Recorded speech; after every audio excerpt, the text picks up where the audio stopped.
Now, Mr. President, on an entirely different matter, it's been 5 days since the Biden administration ended Title 42 emergency border enforcement authorities.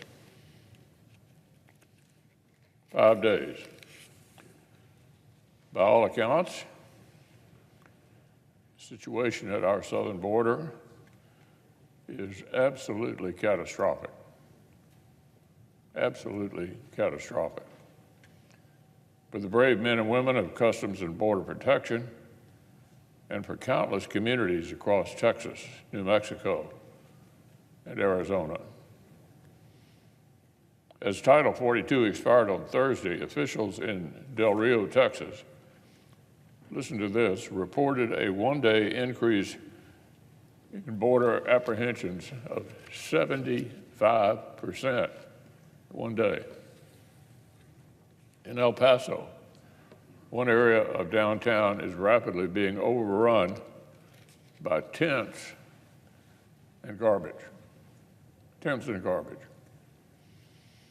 One Border Patrol officer reports that every CBP enforcement sector along the southern border is now near 150% capacity.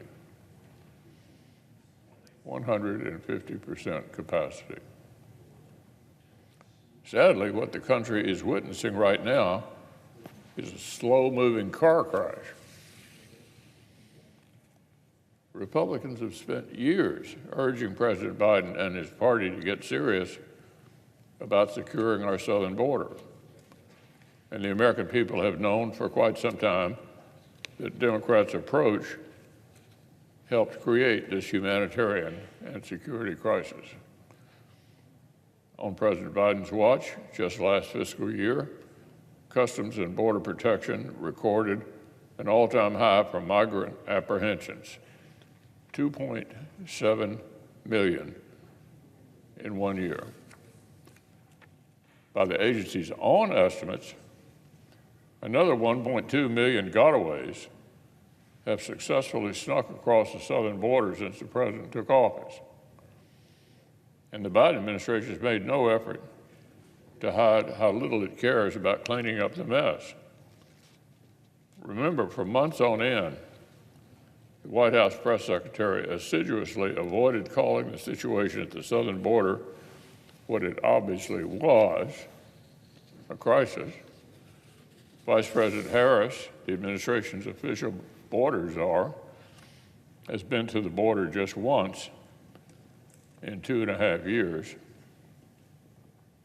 And when Congress asked the head of the Department of Homeland Security to account for the chaos unfolding on his watch, Secretary Mayorkas characterized functionally open borders as, listen to this, executing on the plan.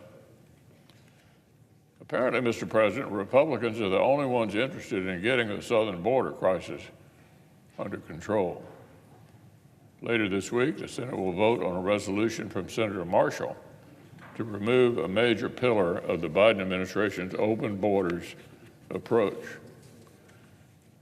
Our colleague's measure takes aim at a rule the administration implemented late last year to severely limit what immigration officials are allowed to consider when determining whether a potential immigrant is likely to become a public charge and rely on taxpayer-funded services. In other words, facing record flows of illegal migration, President Biden's response was to greet people at the border with food stamps and housing vouchers. Welcome to America. Sadly, that's exactly what some would-be immigrants arriving at the border have come to expect from Washington Democrats. One Venezuelan man who made it to El Paso said he was told they will feed you, clothe you, help you with your studies, and get a job. That's what this migrant from Venezuela was told. It's alarming that Washington Democrats must be forced to be good stewards of taxpayer dollars.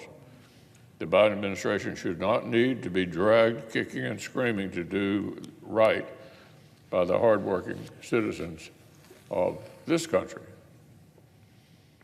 So I'm grateful to the junior senator from Kansas for calling the Senate's attention once again to the Biden administration's shameful failure at the southern border. And I would urge each of our colleagues to join me in supporting the resolution later this week.